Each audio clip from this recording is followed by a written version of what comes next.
Ang pangalan ko ay Santiago Hernandez, at kung tatanungin mo ako kung kailan nagsimulang mabago ang takbo ng aking buhay, hindi ako magdadalawang isip sa sagot, sa harap ng altar ng aking ina.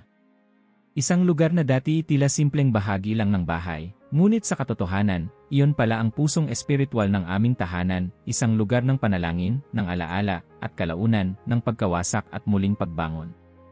Bago tayo magsimula, mag-like at mag-subscribe dahil may mga bagay dito na kailangan mong malaman bago ang sinuman. Lumaki ako sa Guadalajara, sa isang pamilyang Katoliko na may lalim ng debosyon na tila ba isinilid sa mismong mga ugat ng aming pagkatao. Ang pangalan ng aking ina ay Mara Elena Hernandez, isang babae ng pananampalatayang hindi matitinag, ang kanyang tinig ay palaging maririnig tuwing gabi. Paulit-ulit ang dasal ng Aba Ginoong Maria habang unti-unting nauubos ang mga kandilang bumabalot sa altar. Ang aking ama, si Roberto Hernandez, ay hindi ganoon kaaktibo sa pananampalataya, ngunit hindi kailanman niya pinagtawanan o tinutulan ang mga paniniwala ng aking ina. Sa katunayan, may mga gabi na tahimik lamang siyang nakaupo sa likod ng kanyang asawa, nakikinig, nakamasid, marahil ay nagdarasal sa sarili niyang paraan. Bata pa lang ako, alam ko na kung gaano kahalaga ang altar sa bahay. Sa sala mismo ito nakapwesto, kung saan hindi mo pwedeng hindi mapansin. Isang medyo malaking imahen ng Birheng Guadalupe ang nasa gitna, ang kanyang mata ay laging tila nakatingin sa iyo, hindi mapanghusga, kundi mapagmatsyag. Palibot sa kanya ang mga bulaklak na palaging sariwa. Palitan ng aking ina kada ikatlong araw. May mga kandila rin, puti para sa kapayapaan, pula para sa kagalingan, asul para sa proteksyon. At sa bawat gilid, may mga larawan ng aming mga yumaong kamag-anak, si Lola Concha, si Tito Manuel, si Kuya Andres. Nandoon sila, hindi lang bilang mga alaala kundi tila babahagi ng panalangin mismo. Medyo, wika ni Mama tuwing umaga habang sinisindihan ang mga kandila. Ang mahal na birhen ay laging nagbabantay. Siya ang ating ina. Siya ang ating tagapamagitan. Hindi ko lubos na naintindihan noon kung ano ang ibig niyang sabihin, pero may kung anong kapayapaang bumabalot sa bahay tuwing siya ay nananalangin. Kahit na abala ako sa mga laruan ko, sa mga assignment ko sa eskwela, o sa mga kartoon sa ramdam ko na parang may ibang presensyang naroroon sa loob ng bahay, tahimik, ngunit palaging nariyan. Noong ako'y 8 taong gulang, naalala kong sinamahan ko si Mama sa isang peregrinasyon patungong Basilica de Guadalupe. Mainit, masikip, at puno ng tao, pero hindi ko malilimutan ang tagpong hawak niya ang aking kamay habang nilalakad naming mag-ina ang mabatong daan, sabay sabing, bilangin mo ang bawat hakbang, anak, habang dasal mo ang bawat salitang, mahal na ina, kasama ka namin. Isang gabing tag-ulan, habang ako'y may lagnat at hindi makatulog, pinunasan ni Mama ang noo ko ng langis na pinabasbasan daw niya sa isang pari sa Tlaxcala. Hindi ito gamot pero panalangin ito, medyo, bulong niya. At kinabukasan, gumaan niya ang aking pakiramdam. Doon ko unang naramdaman na ang altar ay hindi lang dekorasyon. Isa itong tulay, mula sa lupa patungong langit, mula sa pagkabata tungo sa pagkaunawa, mula sa ina patungo sa anak. Ngunit gaya ng maraming kwento, ang katahimikan ay hindi palaging nananatili. Sa pagsapit ng aking kabataan, naging natural sa akin ang tumulong sa mga gawaing may kaugnayan sa altar. Inaayos ko ang mga kandila. Ako ang naghuhugas ng mga platitong pinapatungan ng bulaklak. May pagkakataon pang ako ang binigyan ng karangalang magpatugtog ng musikang panalangin tuwing gabi gamit ang lumang CE player ni Papa. Iyon ang mundong kinamulatan ko. Pananampalataya ang himig ng aming bahay. Ngunit habang lumalaki ako, unti-unti kong napapansin na ang mundong iyon ay hindi pala palaging ganon kasimple. Sa paaralan, may mga kaklase akong hindi Katoliko. May mga nagsasabing hindi sila naniniwala sa Diyos. May isang beses pa nga na sinabi ng guro namin sa agham na lahat ng bagay ay may paliwanag at hindi kailangang iugnay sa himala. Tinanong ko si Mama pagka-uwi ko, Ma, totoo po ba na ang lahat ay may paliwanag? May paliwanag ang siyensya, anak, tugon niya. Pero may mga bagay na higit pa sa paliwanag, iyon ang misteryo. At sa misteryo, doon tayo tinuturuan ng Diyos na magtiwala. Hindi ko alam kung nasiyahan ako sa sagot na iyon. Pero hindi ko rin naman ito tinutulan. Sa puntong iyon, mas nanaig pa rin ang paggalang ko kaysa sa pagdududa. Hanggang dumating ang kolehiyo. Tinanggap ako sa isang kilalang universidad sa Monterrey para mag-aral ng inhinyerya. Isang malaking hakbang iyon para sa akin at para sa aking mga magulang. Aba, ang anak natin, inhinyero na, pagmamalaki ni Papa sa mga kapitbahay. Pagdating ko sa lungsod, ibang mundo ang bumungad sa akin. Ang mga taong nakapaligid sa akin ay matatalino, malalawak mag-isip, kritikal. May mga professor na nagsasabing ang relihiyon ay social construct. May mga kaklase akong nagtatanong, talaga bang naniniwala ka pa sa mga birheng nagpapakita sa mga burol? Noong una, dinadaan ko sa biro. Pinaglihi nga ako sa kandila, sabay tawa. Pero habang tumatagal, ang mga tanong ay naging parang mga punyal na dahan-dahang pumuputol sa lubid ng aking pananampalataya. Nag-umpisa akong magbasa. Una ay artikulo lang sa internet. Kalaunan, mga aklat ni Dawkins, Hitchens, Harris. Nakakapang-akit ang lohika nila direkta, walang paligoy-ligoy, puno ng kumpiyansa. Unti-unti, naramdaman ko na parang ginigising ako mula sa isang panaginip. Panaginip na tinatawag nilang panlilinlang ng relihiyon. Isang gabi, habang nagkakape ako kasama ang isa kong kaibigan, tinanong niya ako, Santiago, di ba medyo nakakahiya na may altar pa sa bahay niyo? Parang museum ng mga paniniwala ng ika-16 na siglo. Napangiti ako. Sasabihin ko sa iyo ang totoo, sabi ko. Minsan, naiisip ko na nga ring sunugin iyon. Hindi ko alam noon na ang birong iyon ay magiging parang paunang hula ng isang trahedya. Sa mga pag-uwi ko sa Guadalajara, napapansin ko ang tila pagliit ng mundo sa loob ng aming bahay. Lahat ng dating mahalaga sa akin, ang altar, ang mga bulaklak, ang dasal ni Mama, naging iritasyon. Para bang ang liwanag ng kandilay hindi na nakakaaliw kundi nakakasilaw. Mama, sabi ko minsan, hindi mo ba naisip na imbes na dasal-dasal, baka mas epektibo kung mag-donate na lang tayo sa mga ospital? Umiti siya, mapagpasensya. Ang panalangin, anak, ay hindi kapalit ng aksyon. Isa itong paalala kung bakit tayo kumikilos. Tiningnan ko siya ng diretsyo. Pero hindi ba't wala namang nakikinig? Isang rebulto lang yan. Sumilay ang lungkot sa kanyang mata, pero tumango siya. Minsan, anak, ang pinakamahabang paglalakbay ay hindi sa labas kundi papaloob mula sa isip patungong puso. At sa sandaling iyon, kahit hindi ko pa alam, isang bagay ang nagsimulang mabasag sa pagitan naming mag-ina. Hindi pa ito ang pagsabog. Pero ito ang unang bitak. Ang gabi sa Monterrey ay may kakaibang lamig. Hindi ito gaya ng malamig sa probinsya na may halong hangin ng mga punong kahoy at katahimikan. Dito, ang lamig ay may tunog, busina ng kotse, yabag ng mga sapatos sa semento, at inday ng mga kotseng may patay-sinding ilaw. Ito ang mundo na bagong-bago para sa akin, moderno, mabilis, maingay, at puno ng tanong. Unang semestre ko sa universidad nang makilala ko sina Daniel, Isabela, at Franco. Mga estudyanteng tulad ko, matalino, ambisyoso, at gutom sa ideya. Sa unang linggo pa lang ng klase sa filosofiya, umupo ako sa tabi nila at halos hindi ako makasabay sa bilis ng kanilang diskurso. Hindi mo ba napapansin, tanong ni Daniel habang sinisip-sip ang kanyang iced coffee. Ang relihiyon ay instrumento lang ng kapangyarihan.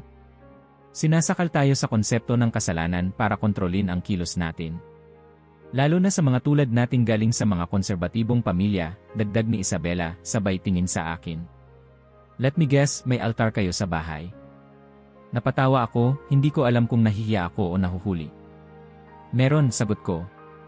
Pero hindi ako fan, ha? Medyo outdated.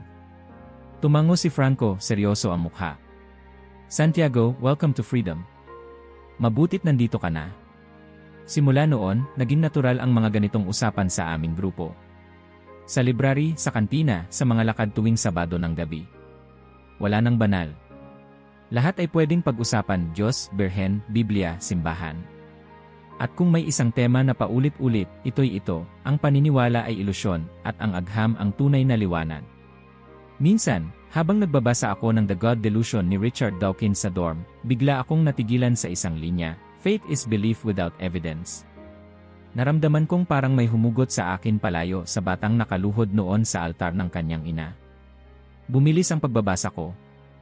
Sunod-sunod kong tinapos ang mga aklat ni Hitchens, Harris, at Nietzsche. Pakiramdam ko'y binubuksan nila ang mga bintana ng utak ko, pinapapasok ang hangin ng revolusyon. Isang gabi, habang nakaupo kami ni Daniel sa rooftop ng dorm, tanong niya, Santiago, sa totoo lang, naniniwala ka pa ba sa mga milagro?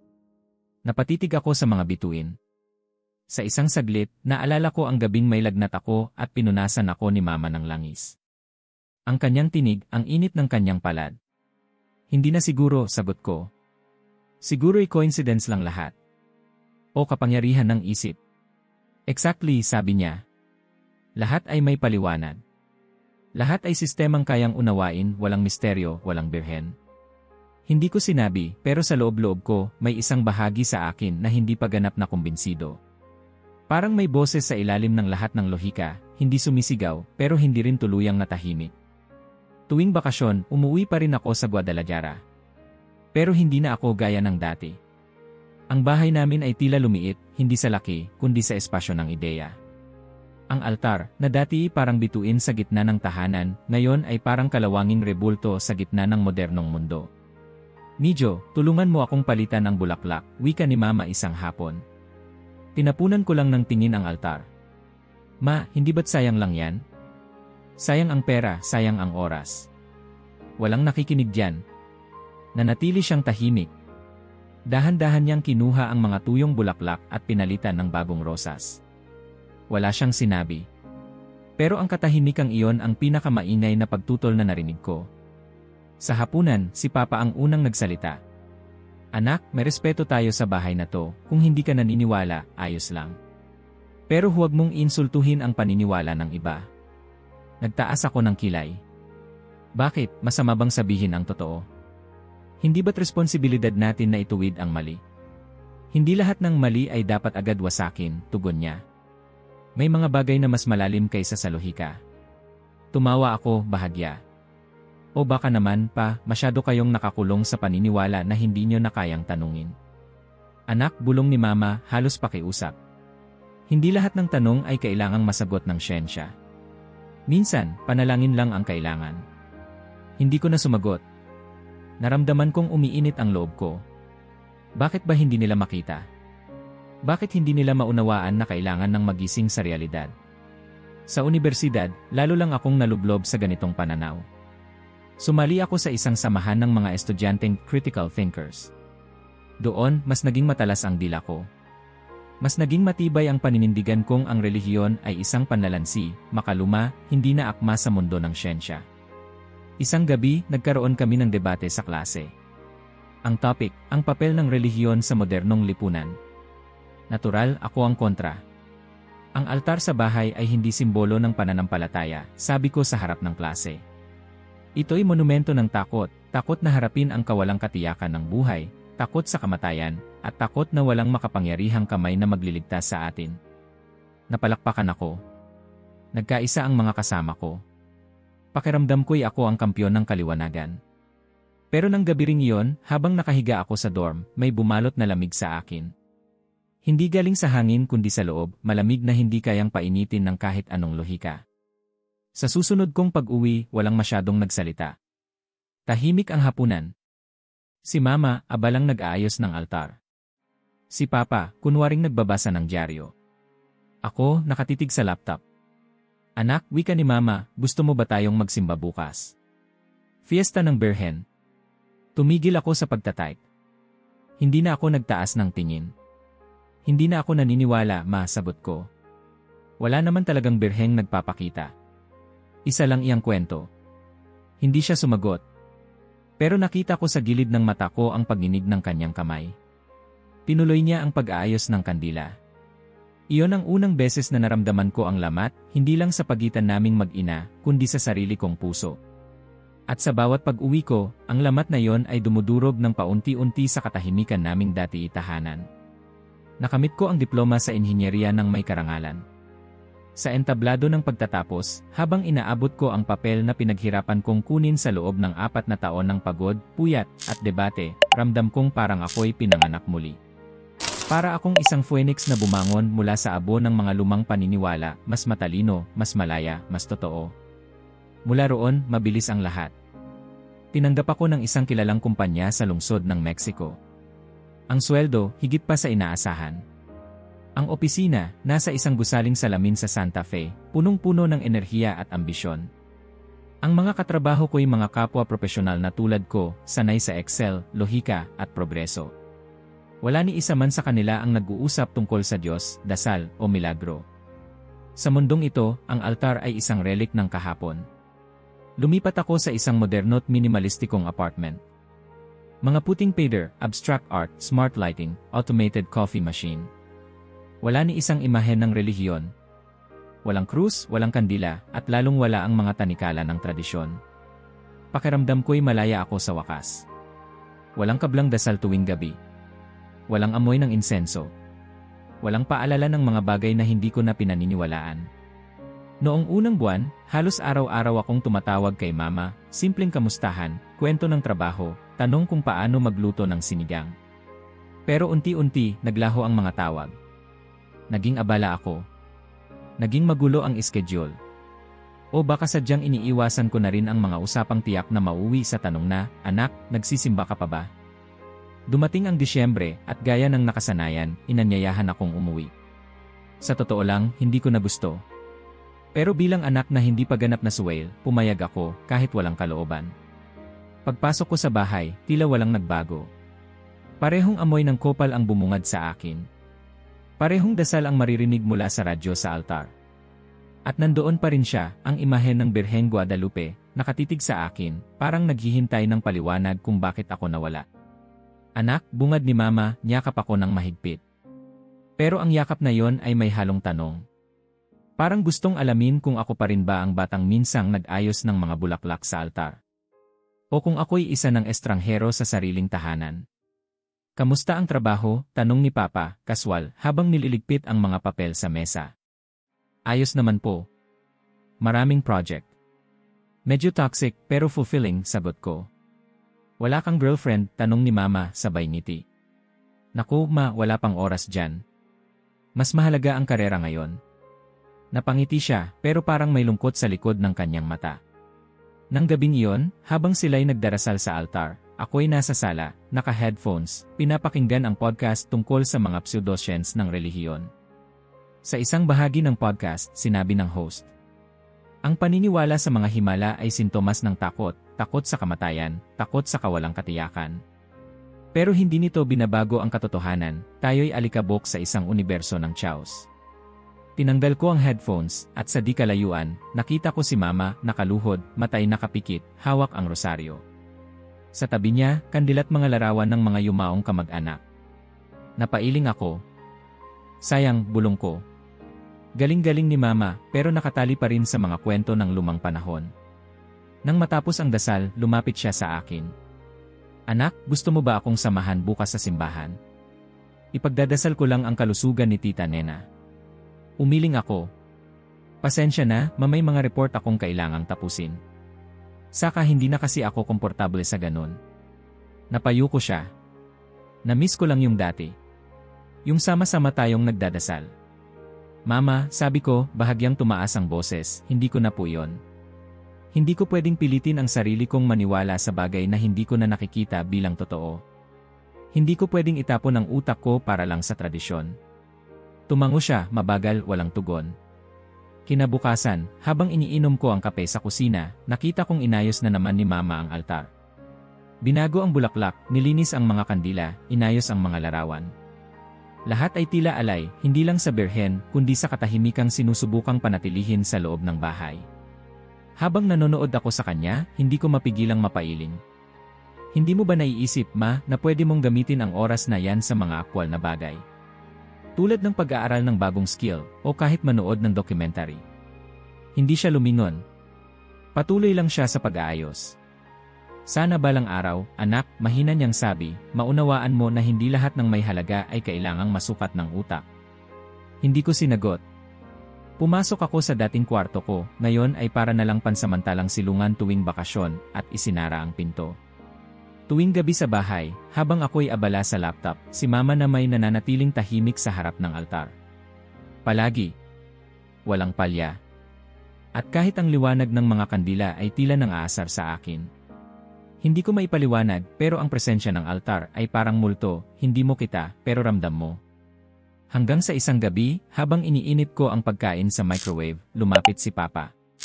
"Anak," panimula niya, "alam kong hindi ka na naniniwala. Nirespeto namin yon. Pero sana, respetuhin mo rin ang ina mo. Yung pananampalataya niya, yon ang bumuhat sa kanya sa maraming hirap. Hindi mo alam lahat ng pinagdaanan niya. Tumango ako, hindi makatingin sa mata niya. Napo, pa. Pero hindi ba't bahagi ng pagmamahal ang pagsabi ng totoo? Hindi pagmamahal ang pagbali sa paniniwala ng isang taong ang tanging kasalanan ay maniwala. Tumahimik kami. Walang nagsalita pa. Hanggang sa muling bumalik si Papa sa kanyang upuan at ako sa aking microwave. Nang bumalik ako sa lungsod ng Mexico, dinala ko rin ang bigat ng mga huling usapan. Pero mabilis akong nalubog ulit sa trabaho. Meeting dito, email doon. Sa likod ng utak ko, bumabalik-balik ang tanong, ako ba ang tama, o ako lang ang inay ng bagong mundo na pilit binubura ang luma? Minsan, may ipinadala si Mama na larawan sa chat, bagong ayos na altar, may bagong tela sa ilalim ng imahen ng Birhen, may bagong rosaryo. Narak-an ko lang ng thumbs up. Hindi na ako sumagot pa. Isang linggo bago ang Disyembre 12, tumawag si Mama habang ako'y nasa opisina. Gabi na, overtime, pero saglit kong sinagot. Ma, sabi ko, may meeting ako. Pwede ba nating pag-usapan yan sa weekend? Anak, sabi niya, mahina ang boses sa kabilang linya, paalala lang. Malapit na ang kapistahan ng mahal na Birhen. Alam mo namang espesyal yan sa akin. Ma, taon-taon niyo na po akong tinatawagan para dito, sagot ko, pinipigilan ang inis. Hindi ba't sinabi ko nang ayoko na sa ganyang mga okasyon? Hindi siya sumagot agad. Tila naputol ang linya. O baka pinili lang niyang manahimik. Ma, tanong ko ulit. Narinig ko ang mahinang buntong hininga. Gusto ko lang sana kahit isang beses, samahan mo ulit ako. Alam kong malayo na ang loob mo sa mga ganito. Pero anak, hindi ito tungkol sa relihiyon. Tungkol ito sa atin. Muli kong tiningnan ang oras. Late na. Maraming kailangang tapusin. Wala akong pasensya sa drama. Pasensya na, hindi ko talaga trip ang mga prosesyon, rosaryo, kandila, o mga pamahiin. Alam mo yan. Huwag na po nating ulit-ulitin. Tahimik ulit sa kabilang linya. Sige anak. Ingat ka na lang palagi. Hindi ko na hinintay ang pagbitaw niya. Ako na ang naunang bumaba ng tawag. Kinabukasan, habang kumakain ng almusal sa maliit kong kusina, nakita ko ang lumang larawan naming mag-anak na naka-frame sa ref. Nasa Baslika kami, siguro mga 8 taong gulang pa lang ako noon, nakangiti habang hawak-hawak ang kamay ni Mama. Si Papa nasa likod namin, hawak ang payong. Sa likod ng larawan, nakasulat sa tinta, unang paglalakad ni Santiago para sa mahal na ina. Pinagmasdan ko ang ngiti sa mukha ko. Para bang ibang tao. Isa ng alaala, isang anyo ng batang hindi na bumalik. Pagdating ng weekend, nagdesisyon akong umuwi. Hindi dahil sa kapistahan, kundi dahil kailangan kong kunin ang ilang lumang dokumento na nasa bahay. Ang intensyon ko, dumaan lang, kumain, kunin ang papeles, umalis. Ngunit pagdating ko sa bahay, agad akong sinalubong ng tanawin na parang templo, bagong kurtina na may borda ng rosas, nakasabit ang malaking banderang may imahe ng Guadalupe, may mga kandilang itinayo sa bawat sulok ng sala, at syempre, ang altar mas magarbo kaysa dati, mas maliwanag, mas buhay. Anak, masiglang bungad ni Mama, suot ang kulay rosas na blusa na kadalasang isinusuot niya tuwing pista ng Birhen. Tamang-tama ang dating mo. Ngayon ang simula ng nobenaryo. Umupo ako sa sofa. Tiningnan ko ang paligid at parang may sumisigaw sa akin mula sa dingding. Sa isip ko, ganito pa rin? Hindi pa rin talaga nila tinigilan to. Ma, hindi ako dito para makirosaryo, sabi ko, malamig ang tono. May kailangan lang akong kunin. Bukas ng umaga, alis na rin ako. Napansin ko ang bahagyang pagbabago sa kanyang ekspresyon. Mula sa saya ay naging pilit ang ngiti, gaya ng ngiting isinasabit ng isang ina para hindi bumagsak ang loob niya sa harap ng sariling anak. Namiss lang kita, Hijo. Akala ko sana kahit ngayon. Naputol ko siya. Ma, ilang beses ko bang kailangang sabihin na hindi ako naniniwala sa ganito? Hindi ako bata. Hindi ako obligadong sumama sa ritual na hindi ko pinaniniwalaan. Sumingit si Papa. Santiago, hindi ito usapang pananampalataya. Ito'y usapang pamilya. Kung hindi mo kayang makiisa sa dasal, sana man lang makiisa ka sa diwa ng pagkakabuklod. Huminga ako ng malalim. Bakit ang pakiramdam ko, parati akong inaasahang magkunwaring naniniwala? Gusto niyo ba talagang pumunta ako sa simbahan na pilit, plastic, kunwari lang? Para saan? Para matuwa kayo? Hindi namin kailangang magkunwari ka, ani Mama, mahina pero matatag. Ang hinihiling lang namin ay presensya mo. Hindi pa niniwala. Tumayo ako, kinuha ang bag ko. Ma, pa, kung ganito rin lang ang usapan sa bawat pag-uwi ko, baka mas mabuting huwag na lang akong bumalik. Santiago, tinig ni Papa, halos may babala. Huwag mong daanin sa pagtalikod ang lahat ng hindi mo gusto marinig. Hindi ako tumatalikod. Umaalis lang ako sa usapang paikot-ikot. Nakita kong lumambot ang balikat ni Mama. Umupo siya sa tabi ng altar, hawak ang rosaryo, pero hindi niya tinuloy ang dasal. Nakatitig lang siya sa sahig, mistulang pinipilit huwag umiyak. At sa sandaling iyon, hindi ko alam kung galit ako sa kanya, o sa sarili kong damdaming hindi matahimik. Kinagabihan, nanatili akong nakakulong sa kwarto. Rinig ko ang pagdarasal ni Mama sa sala, sinasalita ng mahihinang hikbi na pilit niyang tinatago. Si Papa, pabalik-balik sa hagdan, walang sinasabi. Tila lahat kami nasa ilalim ng parehong bubong, pero iba-ibang planeta na ang kinabibilangan. Habang tinitingnan ko ang kisame, tinanong ko ang sarili ko, bakit hindi ko sila matanggap sa ganitong anyo? Ano bang ikinaiinis ko sa pananampalataya nilang hindi naman nila ipinamumukha sa akin, kundi tahimik nilang isinasa buhay? At bakit, sa kabila ng lahat ng paliwanag, pakiramdam ko ay ako ang hindi makainga? Kinabukasan, habang naghahanda akong umalis, lumapit si Mama, may hawak na maliit na kahon. Anak, ani niya, ito'y para sayo. Luma na, pero sayo ito dati. Binuksan ko. Isang maliit na rosaryo, gawa sa kahoy, may gasgas na krusipiho. Ginamit mo yan noong bata ka. Noong ayaw mong matulog hanggat hindi ka nakakapag-Ave Maria. Naalala mo pa ba? Hindi ako sumagot. Kinuha ko ang kahon, isinuksok sa bag. Salamat, malamig kong sabi. Aalis na rin ako. Habang papalayo ang kotse ko, hindi ko maiwasang silipin sa rearview mirror ang lumang bahay. Doon sa harap ng bintana, nakatayo si Mama, hawak ang rosaryo, matay nakatitig sa akin, hindi nagtatanong, hindi humihiling. Tahimik. Pero ramdam ko ang bigat ng kanyang dasal. At sa loob ng sasakyan, sa gitna ng katahimikan, may isang tunog na paulit-ulit sa isipan ko, ang mga salitang hindi niya sinabi, pero ipinadama niya, sana man lang, naririto ka. 11 ng Disyembre. Taon-taon, sa araw na ito, nagiging templo ang bahay namin. Sa labas, nakasabit ang mga banderita at ilaw, sa loob, ang altar ay sinlaki ng isang maliit na dambana. Tuwing hapon, may dumarating na mga kapitbahay para sa nobenaryo. Si Mama, abala sa kusina at sa paghahanda ng bulaklak. Si Papa, tahimik lang sa isang sulok pero laging naroon. At ako ay muli na namang bisita sa sariling bahay. Gabi na nang dumating ako. Sinarado ko agad ang pinto ng kwarto ko, nagbihis ng pambahay, at sinubukang abutin ang mga huling task sa trabaho ko gamit ang laptop. Pero kahit anong pilit kong tumutok, hindi ko mayalis ang ingay mula sa labas, dasal, kanta, huni ng gitara, at tila walang katapusang i-Ave Maria. Nagpikit ako, huminga ng malalim, at nagsimula na namang bumuo ng argumento sa isip ko. Ilang beses ko nang sinabi, ilang beses ko nang pinaliwanag bakit pa rin nila ginagawa to. Makalipas ang ilang minuto, may kumatok sa pinto. Santiago, boses ni Mama, mahina pero may pakiusap. Anak, tapos na ang dasal. May tinola sa mesa kung gusto mo. Kumain ka na muna. Ma, may ginagawa ako, sagot ko, hindi bumubukas ng pinto. Mamaya na. Sige anak, sagot niya, halos isang buntong hininga. Nang bumalik ang katahimikan, pinilit kong bumalik sa spreadsheet na nasa screen ko. Pero hindi na ako mapakali. Ang amoy ng kopal mula sa altar ay parang sumusunog sa ilong ko. Ang liwanag ng mga kandila sumisilip sa siwang ng pinto. Tila lahat ng elemento sa bahay ay binubuhay ang iritasyong matagal nang iniipon sa dibdib ko. Bandang 11:00, narinig ko ang mga yabag ni Mama pabalik sa sala. Naroon na naman siya, nakaluhod, nakapikit, hawak ang rosaryo.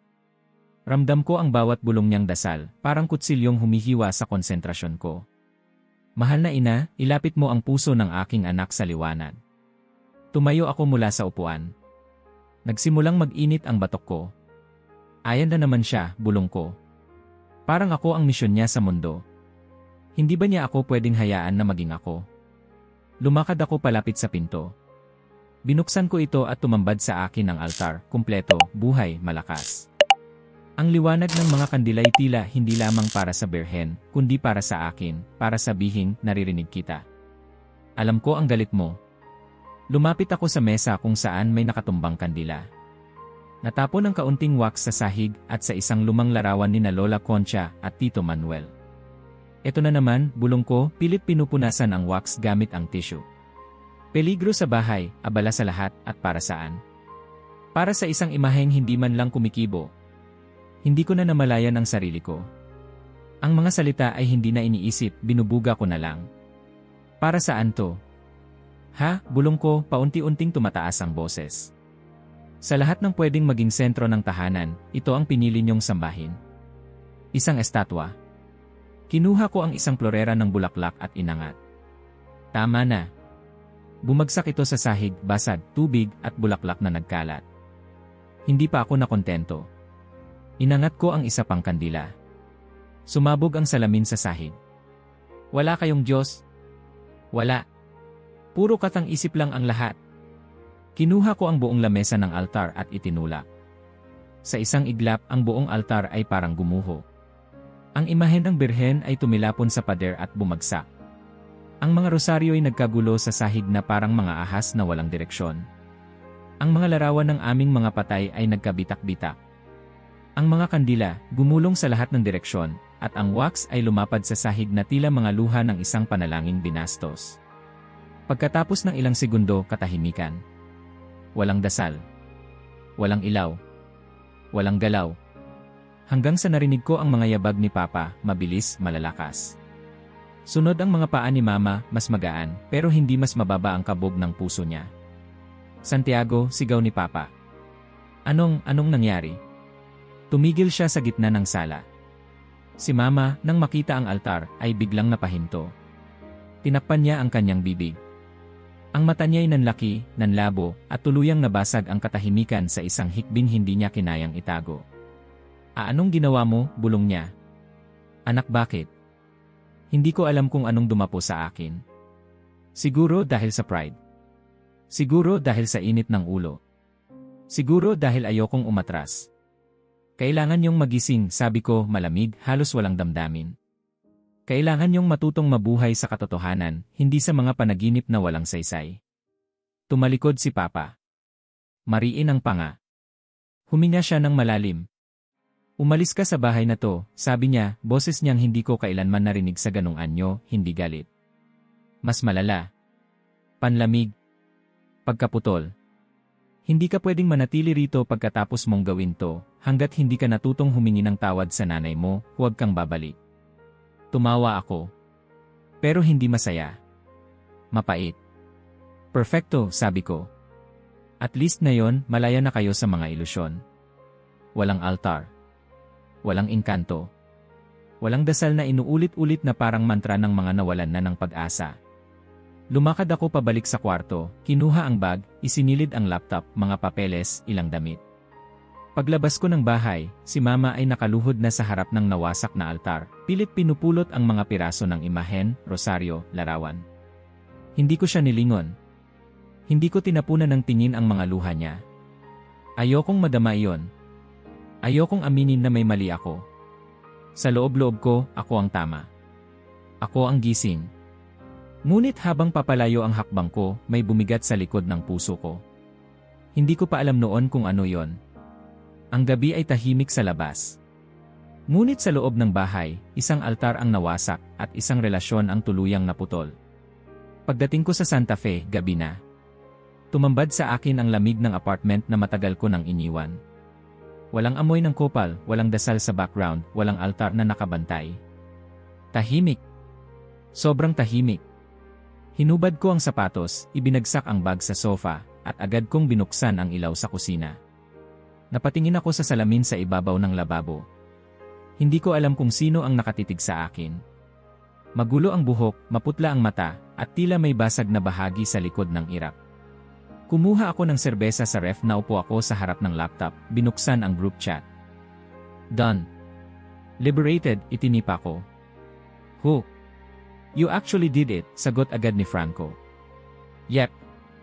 Full altar demolition. No regrets. Legend, dagdag ni Daniel. Minsan kailangan talagang putulin ang ugat para makalakad ng diretsyo. Revolution begins at home, sabat ni Isabela, sabay meme ng sunog na simbahan mula sa isang pelikula. Tumawa ako. Umikot ang cursor sa screen. Para bang lahat ng sinabi nila ay eksaktong mga linyang gusto kong marinig. Mga pagpapatibay sa ginawa ko. Mga salitang nagpapaalala na ikaw ang tama. Ikaw ang malaya. Pero sa kabila ng tawa, sa ilalim ng mga emoji, may puwang. Isang espasyong hindi mapuno ng kahit gaano karaming well done. Tumayo ako. Lumapit sa bintana.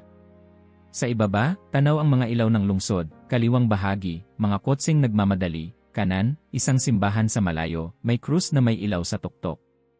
Naalala ko ang altar. Hindi ang anyo nito, kundi ang tunog ng pagkawasak. Yung tunog ng mga rosaryong tumama sa sahig. Yung tunog ng tinig ni Mama, pinipigilan ang iyak. Bigla, tahimik ang lahat. Masyadong tahimik. Sinubukan kong ilagay ang earphones at magpatugtog. Lo-fi beats. Wala ring epekto. Inilapag ko lang ang telepono sa mesa. Bumalik ako sa sofa at napatingin sa kisam. Ginawa mo na, Santiago, bulong ko sa sarili. Wala nang atrasan. Kinabukasan, pumasok ako sa trabaho na parang walang nangyari. Presentasyon. Meeting. Kape. Email. Pero bawat sandali, tila may kumakagat sa loob ko. Parang may iniwan ako sa Guadalajara na hindi ko kayang pangalanan. Sa paningin ng lahat, normal lang ako. Masaya. Matatag. Maliwanag ang isip. Pero sa gabi, pag uwi ko, dumidiretso ako sa kama. Walang lakas para magluto. Walang gana sa kahit anong libangan.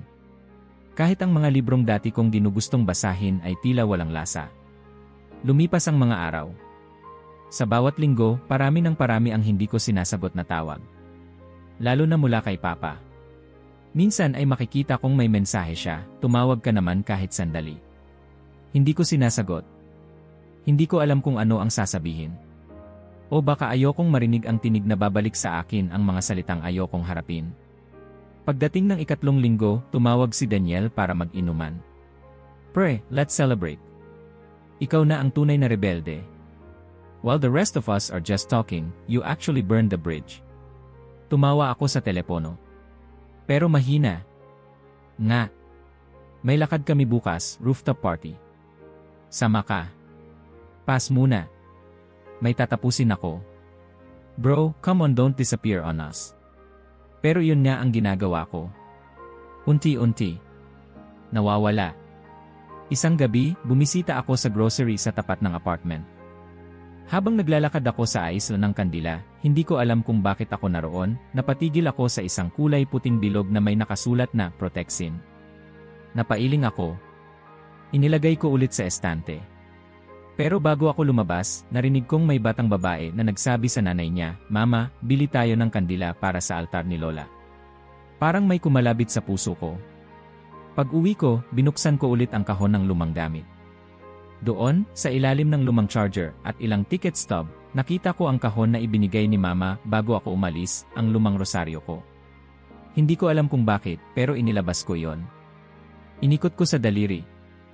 Hinawakan ang krus. Malamig. Tahimik. Pinikit ko ang mata. Walang dasal. Walang intensyon. Basta nakapikit lang. Wala namang himala. Wala ring sagot. Pero may luha. Isang patak lang. Saka isa pa. Pagmulat ko, wala pa rin akong sagot. Pero alam kong hindi ko kayang lokohin ang sarili. May iniwan akong hindi pwedeng basta kalimutan. At sa katahimikan ng apartment, sa gitna ng gising kong mundo, naroon ang unang bitak sa murok ng aking kumpiyansa. Nang pumutok ang balita tungkol sa isang bagong virus na kumalat mula sa Asia, hindi ko ito gaanong pinansin. Sa opisina, pinagtatawanan pa ito ng mga katrabaho ko, parang simpleng trangkaso raw, exaggerated ang media. Pero hindi nagtagal, ang tinatawag nilang simpleng balita ay naging realidad. Noong Marso, nagsimula ang lockdown. 1 linggo lang daw. Baka 2 linggo. Pero sa bawat araw, palala ng palala. Sarado ang mga opisina. Sarado ang mga tindahan. At ang mga lungsod na dati puno ng ilaw, ingay at dami ng tao ay biglang naging multong syudad. Ako, na dati halos hindi tumitigil sa galaw, ay biglang natigil. At sa katahimikan, napilitang makinig sa sarili. Ang apartment kong dati parang simbolo ng kalayaan ay naging parang kulungan. Isang tahimik na kahon kung saan ang boses ko lang ang naririnig. Walang yakap, walang usapan. Lahat ng komunikasyon ay virtual. Lahat ng damdamin inililibing sa ilalim ng mga notification. Isang gabi, habang nakahiga, hindi ako makatulog. Walang laman ang ref, wala akong gana kahit sa paborito kong series. Kaya tumitig lang ako sa kisam. Walang ilaw, walang musika, walang kahit ano. Sa katahimikan, muling lumitaw ang mukha ni Mama. Hindi sa alaala ng kabataan ko, kundi sa gabing iyon. Ang kanyang mga mata namumugto. Ang kanyang katawan nakaluhod.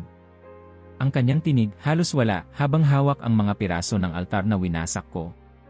Para bang may bumabalik sa akin tuwing gabi. Isang tunog. Hindi tunog ng kandila, hindi dasal. Kundi tunog ng pagkabasag. Bawat basag na piraso ng imahen ng birhen ay parang salamin ng damdamin niya at sa kaibuturan, salamin ng sarili kong puso. Ginawa mo lang ang tama, paulit-ulit kong bulong sa sarili. Wala kang kailangang pagsisihan.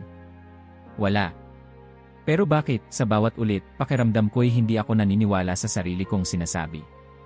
Nang dumaan ang Abril, halos wala akong kinausap kundi ang delivery guy. Hindi ako sumagot sa mga mensahe ng mga kaibigan. Hindi ako tumawag sa opisina. Ang buong apartment ay puno ng katahimikang hindi na komportable. Ito na ang uri ng katahimikan na nagsasalita pabalik. Isang araw, habang pinapanood ko ang isang video tungkol sa neuroscience, may binanggit ang speaker. Ang guilt ay hindi lamang emosyon. Isa itong sistema ng alarma ng konsensya. Kapag hindi ka makatulog, kapag hindi ka matahimik, kapag paulit-ulit ang isang alaala, madalas may dahilan. Bigla kong pinatay ang video. Hindi ko gusto ang sinabi niya. Kinuha ko ang telepono. Binuksan ang gallery. Hanap-hanap hanggang sa makita ko ang isang lumang video. Kuha ni Mama habang nagluluto siya ng sinigang.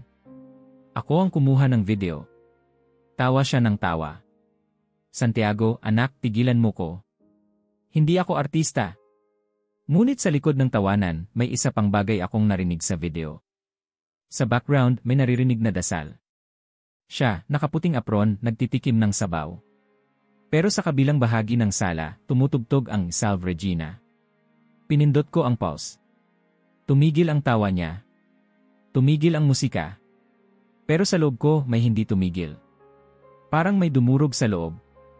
Pinatay ko ang telepono. Pinikit ko ang mga mata. Doon, lumitaw ang eksena ng altar. Ang mga larawan ng yumaong lola ko. Ang mga rosaryong pinulot ni Mama. At ang krusipiho basag, nakahandusay. Tumayo ako.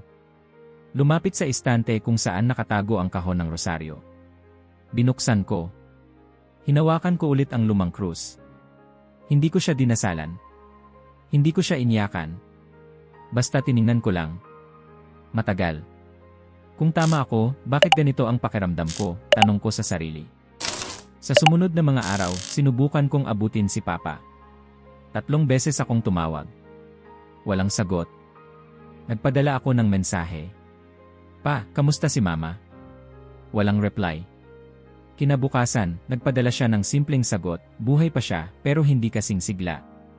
Huwag kang mag-alala, kaya pa niya. Isang linya lang. Pero bawat salita, mabigat. Bakit biglang ganito? Hindi ba't ako ang dapat masaya? Wala nang altar. Wala nang dasal. Wala nang bulong ng kahapon. Ako na ang malaya. Ako na ang may kontrol. Pero bakit sa lahat ng iyon wala akong maramdaman kundi pangungulila? At sa gabi ng Abril 15, habang umuulan sa labas, habang binabaha ng katahimikan ang buong apartment, napilitan akong tanggapin ang isa sa mga katotohanang matagal kong iniiwasan. Na maaaring mali ako. O kung hindi man ganap na mali, may isang bahagi ng pagkatao ko ang naputol. At hindi ko alam kung kaya ko pa siyang ibalik. Doon ko unang naramdaman hindi lang ang kawalan, kundi ang pananagutan. Hindi lang ako umalis. May iniwan akong sugatan. At ngayon, ang katahimikan ng quarantine ay hindi na bakasyon. Isa na itong paghuhukom. Mayo na. 2 buwan nang naka-lockdown ang mundo, at 2 buwan na rin akong nakakulong hindi lang sa loob ng apartment, kundi sa sarili kong katahimikan. Sa bawat paglipas ng araw, unti-unti akong kinakain ng isang damdaming dati kong tinatawanan, guilt. Hindi na ito simpleng lungkot. Hindi na ito basta pagkamis. Isa na itong kirot na paulit-ulit na bumabalik tuwing sasagi sa isip ko ang mga luha ni Mama, ang katahimikan ni Papa, at ang altar na binuwag ko sa harap ng mga panalangin. Isang hapon, habang nakatitig lang ako sa bintana, tinipa ko ang mensaheng ilang linggo ko nang gustong ipadala. Ma, kamusta po kayo? Sana okay lang kayo ni Papa. Sorry sa lahat. Gusto ko lang malaman kung ayos ka. Send. Naghintay ako. 2 minuto. 5 minuto. 20. 1 oras. 1 araw. Walang sagot. Nagpadala ako ulit. Mahal na mahal ko kayo. Miss ko na kayo. Muli walang sagot. Ni isang isin. Tulad ng altar, ang linya ng komunikasyon ay mistulang binasag ko rin. Tinawagan ko si Papa. Umalinggaw ang ringtone. 1. 2. 3. Hello, malamig ang tinig niya. Hindi ko alam kung paano magsisimula. Kamusta kayo ni Mama? Tahimik. Mabuti pa kami bago ka umuwi, sagot niya walang alinlangan. Hindi ako agad nakapagsalita. Gusto ko lang sanang makausap si Mama. Huli kang makipag-usap sa kanya para saktan siya. Ngayon mo gustong bumawi? Sa text? Sa tawag? Hindi ko sinasadya. Huwag mong sabihin hindi mo sinasadya. Sinasadya mo. Pinili mong sirain hindi lang altar ng nanay mo, kundi puso niya. Parang may humampas sa dibdib ko. Hindi dahil sa galit niya, kundi dahil sa katotohanan. Gusto ko siyang makita. Makapag-usap man lang kami, halos pakiusap na ang tono ko. Hindi siya makakausap ngayon, sabi niya. Mahina siya. Hindi kumakain ng tama. Hindi natutulog. Hindi lumalabas ng kwarto. Simula noong ginawa mo yon. Bakit hindi niya sinabi agad? Anong gusto mong maramdaman namin? Awa? Galit? O baka inaasahan mong bigla siyang babangon at yayakapin ka, gaya ng dati? Hindi, sagot ko, mahina. Gusto ko lang makabawi. Kung gusto mong makabawi, ani Papa, magsimula kang unawain ang bigat ng ginawa mo. Hindi mo siya binigyan ng sermon, binuwag mo ang pananalig niya. At iyon ang tanging sandigan niya. Napahawak ako sa sentido. Hindi ko maipaliwanag ang bigat na bumagsak sa loob ko. Parang biglang may pumutok sa pader ng pagiging tama ko. Isang siwang. Isang basag. Isang crack sa matagal kong pinagtayuang pader ng lohika. Hindi ko na alam kung paano, bulong ko. Hindi rin namin alam, sagot niya, at doon ko naramdaman na kahit si Papa, ang matatag, ang tahimik, ang hindi nagrereklamo, ay pagod na rin. Pagkababa ng tawag, matagal akong hindi gumalaw. Nakatulala sa dingding. Hindi sa kawalan, kundi sa isang refleksyon ngayon ko lang pinanindigan. Ako ang gumawa nito. Ako ang dahilan. Hindi ko na pwedeng ituro sa relihiyon. Hindi sa sistema. Hindi sa pagkabata. Hindi sa edukasyon. Ako. At sa pag-amin na yon, unang beses kong naramdaman ang tunay na kahulugan ng pagsisisi, hindi ito luha. Hindi ito drama. Isa itong pagkilala sa sugat na ikaw mismo ang humiwa. Tumayo ako. Binuksan ko ang drawer. Nandoon pa rin ang rosaryo. Gamit na gamit noong bata ako. Ngayon, nananahimik na lang sa kahon na tila kabaong ng isang panalampalatayang tinakwil. Dinampot ko ito. Tinitigan. 1. 2. 3 minuto. Hanggang sa mapasabi ako, halos hindi marinig. Kung may nakikinig man, wala akong tinapos. Wala akong tinukoy. Pero sa unang pagkakataon, hindi ko sinarado ang sarili ko. At iyon ang unang bitak. Hindi sa altar, kundi sa aking pride. Tinawagan ako ni Papa 1 linggo bago mag-Nobyembre. Hindi siya mahilig tumawag, lalo na mula nang mangyari ang lahat. Pero nang lumabas ang pangalan niya sa screen ng telepono, agad akong sumagot. Santiago, anya, boses niyang basag na, parang piniga mula sa ilalim ng mga araw na walang tulog, nandito ang nanay mo sa ospital. Hindi na namin kayang itago. Napatayo ako mula sa upuan.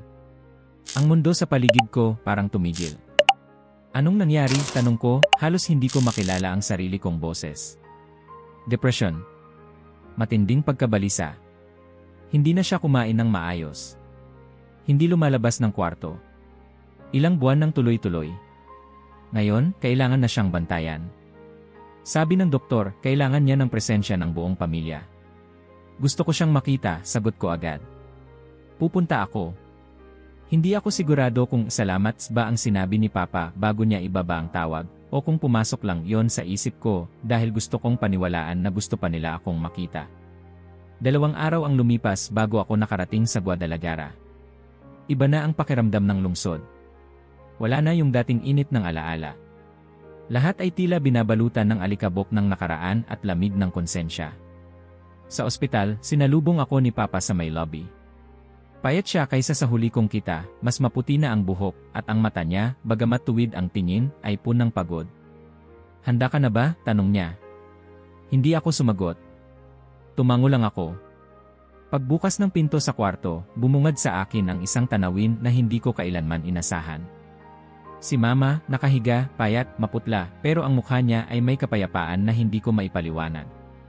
Sa tabi ng kama, may maliit na imahe ng Birhen, hindi yung sirang imahen sa altar, kundi isang simpleng larawang naka-frame. Nilapitan ko siya. Dahan-dahan. Parang bata. Parang tinik na bubunutin sa balat ng alaala. Pagdilat niya, hindi ko alam kung magagalit siya o iiyak. Pero ngumiti siya. Mahinang ngiti, pero buo. Anak, Lumuha ako bago pa man ako makalapit sa kama. Ma, hindi ko na kayang pigilan ang boses ko. Ma, patawad. Patawad sa lahat. Hawak ko ang kamay niyang tuyot, malamig pero buhi. Patawarin mo ako sa sinabi ko. Sa ginawa ko. Sa pagkasira ng altar, sa pagkasira ng tiwala mo sa akin. Tumulo rin ang luha sa mata ni Mama, ngunit hindi ito galit. Hindi ito pait. Ipinagdasal kita bawat gabi, sabi niya, mahina, halos bulong. Hindi ko hiningi sa Diyos na baguhin ka. Ang hiningi ko lang, sana balang araw, bumalik ka sa liwanag. Wala akong karapatang narito, sagot ko. Pero narito ako. At gusto kong magsimula ulit. Kahit paunti-unti. Hinimas niya ang kamay ko. Ang pagbabalik, sabi niya, ay hindi kailangang buo agad. Minsan, sapat na ang unang hakbang. Tahimik kami. Walang sermon. Walang drama.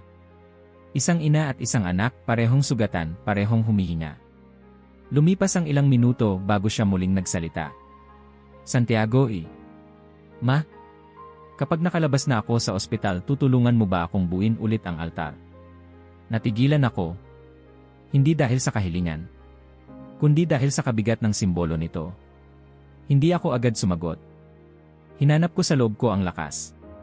Hindi ko pa alam kung maniniwala ulit ako, pero kung iyon ang makakatulong sa iyo, kung iyon ang panimulang hakbang pabalik sa atin. Tumango ako. Matutulungan kita.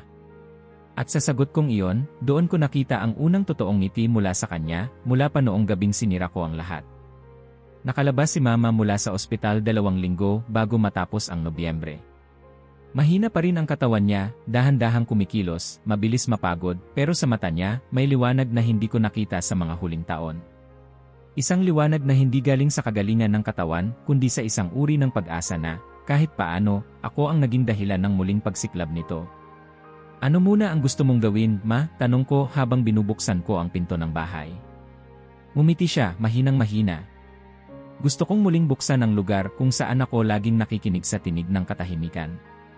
Paglingon ko sa kanan, sa parte ng sala kung saan dating nakatayo ang altar, naroon pa rin ang bakas ng pagkasira. Bagamat nilinis na ni Papa ang mga basag, ang espasyo ay nanatiling bakante. Wala ni isang larawan. Wala ni isang bulaklak. Para bang tinanggap ng buong bahay ang katahimikang iniwan ng altar. Tulungan mo akong buuin ulit, wika ni Mama, hindi para ipilit sa iyo ang paniniwala ko, kundi para malaman mong hindi ko kailanman itinakwil ang puso mo. Hindi na ako nagsalita. Tumango lang ako. Kinabukasan, magkasama kaming lumabas. Bumili kami ng bagong mesa, bagong tela, bagong kandila. Siya ang pumili ng lahat, pero palaging humihingi ng opinyon ko, kahit halatang hindi ako sigurado sa mga sagot ko. Anong tingin mo sa kulay na ito, Hijo? Masyado bang matingkad? Hindi naman, mamukhang buhay. Ang imahen na ito, sabay hawak sa isang rebultong gawa sa kahoy, may ngiti sa mata, hindi ba? Hindi ko nakita ang tinutukoy niya, pero ngumiti ako. Nga, mamaylambing. Habang naglalakad kami sa gitna ng mga panindang relihiyoso, hindi ko maiwasang mapansin ang mga taong naroon, mga matandang babae na pamilyar ang kilos, may mga bata ring kasama ng kanilang lola. May lalaking tahimik na nakatitig sa isang krusipiho na tila may pinagdaraanan. Parang ako. At sa gitna ng mundong iyon na dati tinatawag kong si pamilihan ng ilusyon, unti-unti kong nakita ang ibang anyo nito. Isang lugar kung saan hindi takas ang hinahanap ng tao kundi tibay. Pagdating namin sa bahay, nagsimula ang pagtatayo. Ako ang nagkabit ng mga ilaw. Ako ang nag-ayos ng mesa. Si Mama ang nagtupi ng telang may bordang rosas. Isa-isa niyang inilagay ang mga kandila. Ibinalik ang mga larawan ng mga yumao naming kamag-anak. Bawat isa may kwento. Ang rosaryong ito, sabi niya habang nilalagay ang isang lumang kwinta sa tabi ng imahen, galing yan sa nanay ng nanay ko. Ginamit niya yan habang nagtatago sila noong panahon ng digmaan. Kada butil, isang dasal para sa buhay. Kinuha niya ang isang maliit na medalya. Ito naman, binigay sa akin ng lola mo noong ipinanganak kita. Sabi niya, ingatan mo ang batang ito. Malakas ang loob pero maselang ang puso. Hindi ako agad nakapagsalita. Parang biglang may gumuhit sa dibdib ko, hindi sakit, kundi lambing. Ang altar ay hindi lamang tambak ng panrelihiyong damit. Ito pala ay puno ng alaala. Buhay. Dugot pawis ng mga henerasyong nagmahal, naghintay, nagdasal. Minsan, habang nag-aayos ako ng estanteng lalagyan ng mga kandila, nahulog ang isang larawan. Pinulot ko ito. Luma na, medyo kupas. Ako, mga 6 na taon lang siguro, nakaupo sa tabi ni Mama sa harap ng altar, pareho kaming nakapikit. Naalala mo yan? Tanong niya. Tumango ako. Hindi ko maalala ang eksaktong araw. Pero naaalala ko ang pakiramdam. Parang ligtas ako. Ngumiti siya. Iyon ang layunin ng altar. Hindi para ipilit ang paniniwala, kundi para iparamdam ang presensya ng pag-ibig. Sa loob ng 2 linggo, halos gabi-gabi kaming nagtutulungan. Habang pinipinturahan ko ang dingding, ikinukwento niya sa akin ang mga dasal ng kanyang kabataan, ang mga peregrinasyon na ginawa nila tuwing pista, ang milagro raw na naranasan ng kanyang tiyahin. Ma, tanong ko minsan, habang inaayos ko ang mga socket ng ilaw, talaga bang naniniwala ka na may boses kang naririnig minsan dito? Hindi sa tenga ko, anak, sagot niya. Kundi sa puso ko. Tinig ng ina, hindi para manakot, kundi para magyakap. Hindi ko sinagot. Pero sa loob ko, may bahagi ng hindi tumututol. Hindi pa rin ako naniniwala, pero hindi ko na rin tinatawanan. At sa araw ng pagtatapos ng altar, habang sabay naming iniilawan ang bawat kandila, at inilalagay sa gitna ang bagong imahen ng Birheng Guadalupe, biglang tumahimik ang paligid. Walang dasal. Walang musika. Wala kahit ano. Kundi katahimikang punang presensya. Hindi ko alam kung anong tawag doon. Pero hindi ko rin matatawag na wala. At sa loob ng katahimikang iyon, unang beses kong tinanggap na may mga bagay sa mundo na hindi ko kailangang unawain agad. Minsan, sapat na ang maramdaman. December 11. 1 taon mula noong gabing iyon. Tahimik ang buong bahay, maliban sa tunog ng mga kandilang unti-unting nauupos sa bagong altar. Maaliwalas na ang sala, maayos, at ang altar, na minsang nawasak sa ilalim ng aking galit, ngayon ay nakatindig muli, mas payapa, mas may dignidad kaysa dati. Si Mama ay abala sa pag-aayos ng mga bulaklak, sinisiguradong sariwa ang bawat talulot. Isang palumpo ng rosas ang inilagay niya sa mismong gitna, sa paanan ng imahen. Anak, kung ayos lang sa'yo, sabi niya, sabay lingon sa akin, gusto ko sanang ipagdasal natin ngayong gabi ang rosaryo, bilang pasasalamat.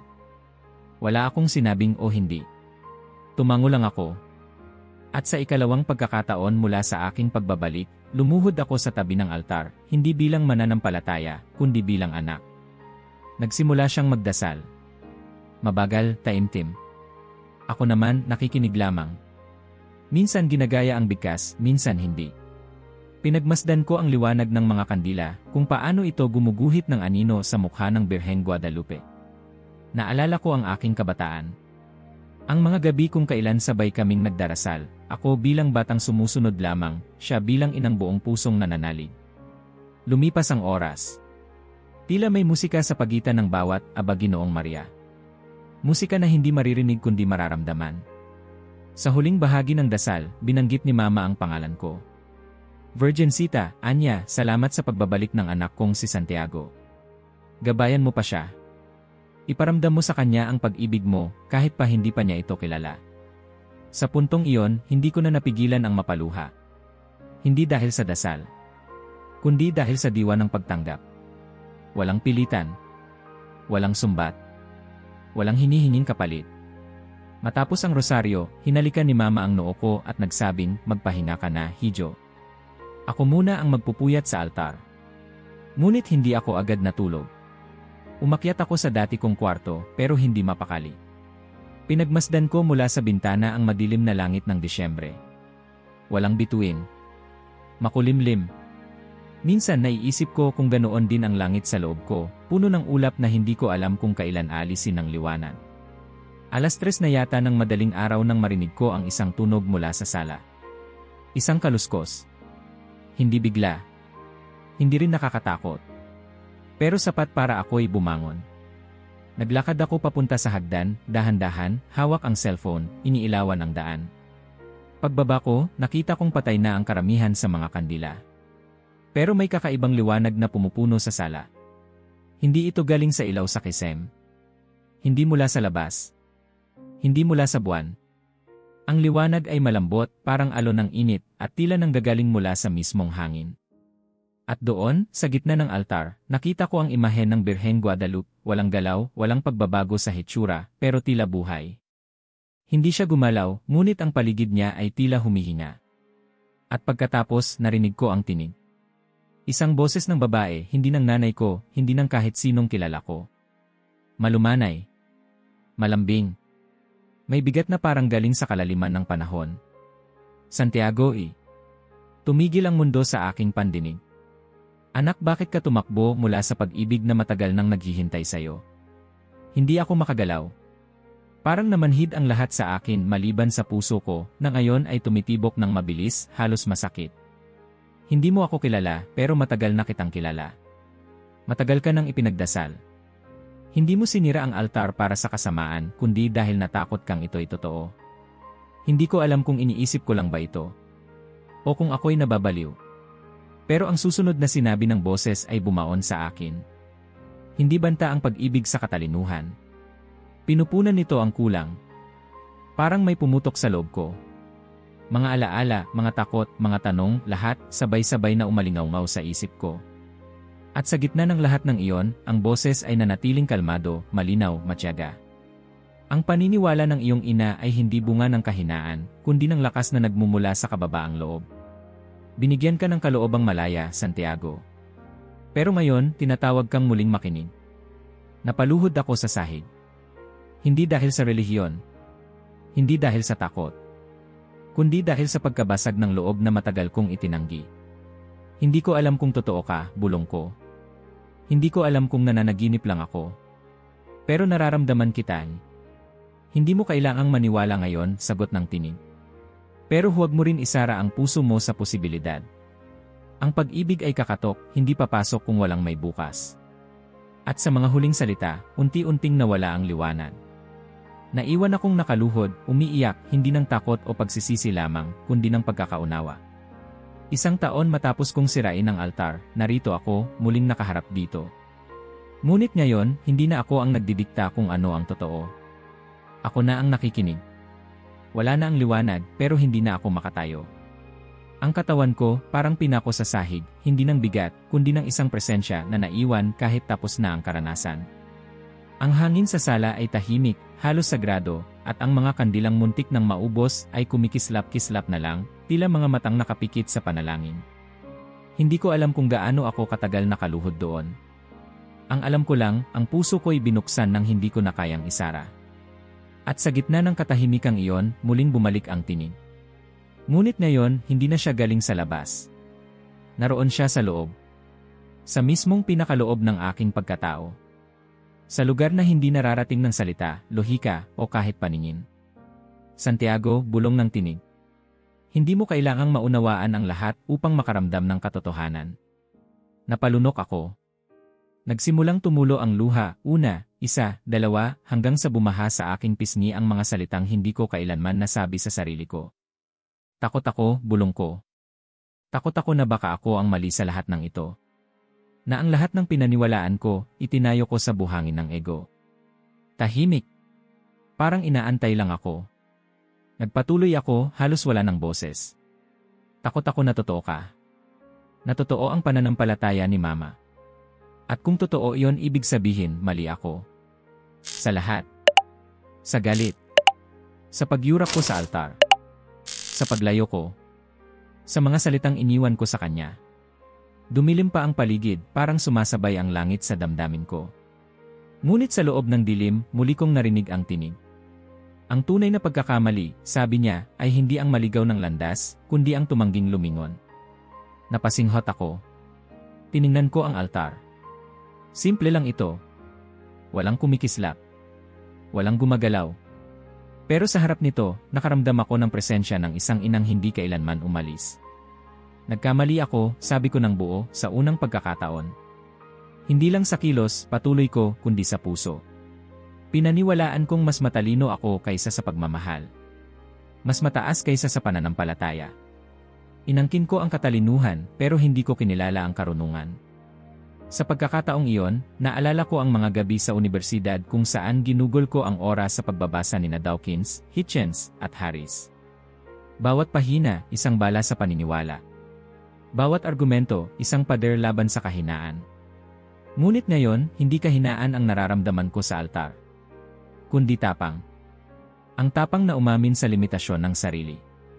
Lahat ng takot ko, sabi ng tinig, ay hinubog ng takot mong mahalin ang hindi mo makontrol. Napatigil ako.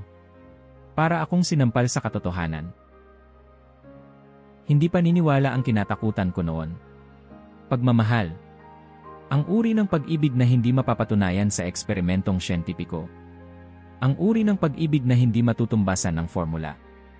Ang uri ng pag-ibig na inuulit gabi-gabi sa rosaryo, sa pagpalit ng bulaklak, sa paghila ng anak pauwi, kahit ilang ulit siyang umalis. Anak, wika ng tinig, ang katwiran ay regalo. Ngunit hindi ito ang kabuuan ng pagkatao. Ipinikit ko ang aking mga mata. At sa likod ng talukap nito, sunod-sunod ang dumaloy na alaala. Si Mama, binabasahan ako ng panalangin bago matulog. Si Papa, tahimik lang pero palaging naroon. Ang amoy ng kandila. Ang usok ng insenso. Ang payapang presensya ng altar sa lahat ng yugto ng aking kabataan. At sa gitna ng mga alaalang iyon, may isang imahe akong muling nakita. Ako, isang batang lalaki, nakatayo sa harap ng altar, matay nakatitig sa imahe ng ina. Walang tanong. Walang duda. Walang galit. Bakit ako nagalit, tanong ko sa sarili ko. At doon ko naintindihan. Hindi galit ang ugat ng lahat. Pride. Isang uri ng pagmamataas na pinaghirapan kong itayo sa mga taon ng pagsasawalang bahala, ng panlilibak, ng tinatawag kong rasyonalidad. Ginamit ko ang utak para itanggi ang kirot. Ginamit ko ang lohika para itago ang lungkot. Pero ngayong gabi, sa gitna ng katahimikan, ako'y hubot-hubad sa harap ng katotohanan, hindi ako naging malaya sa pagkasira ng altar. Ako'y naiwang mas nakakulong kaysa dati. Patawad, muli kong nasambit. Sa unang pagkakataon, hindi ko ito sinasabi dahil alam kong tama ito. Sinabi ko dahil ito ang tunay na laman ng puso ko. At sa sandaling iyon, parang may dumampi sa balikat ko, isang init, hindi galing sa apoy, kundi sa presensya. Ang tinig ay muling nagsalita, ngayon ay mas mahina, pero mas malapit. Ang pagmamahal ng isang ina ay hindi kailanman umaalis. Kahit sirain mo ang altar, hindi mo masisira ang dasal na nakabalot sa pangalan mo. Hindi ko na napigilan. Umiyak ako. Hindi tulad ng dati, tahimik, pigil, kontrolado. Umiyak ako na parang bata. Malalim, matagal, masakit at malaya. Para bang nililinis ng luha ko ang taon ng pagmamataas. Kung totoo ka man, bulong ko, turuan mo akong magmahal tulad niya. Walang sagot. Ngunit may katahimikang tila yumakap sa akin. At sa katahimikang iyon, may liwanag na hindi ko nakita kundi naramdaman. Liwanag na hindi galing sa labas, kundi sa loob ng pusong muli kong ibinukas. Matahimik ang umaga. Ang liwanag ng araw ay dahan-dahang sumisilip sa mga kortina ng sala. Wala nang bakas ng liwanag mula sa gabi, pero nanatiling mainit ang hangin. Parang may iniwang presensya ang gabing iyon na hindi basta-basta mawawala. Bumaba ako ng dahan-dahan. Hindi pa ako nakapagsalita. Hindi pa rin ako sigurado kung ano talaga ang nangyari. Pero alam ko, hindi ito basta panaginip. Hindi rin ito delusion. Ang naramdaman ko, ang pag-ibig, ang pag-amin, ang liwanag, ay mas totoo kaysa sa maraming katotohanang itinuro sa akin sa eskwelahan.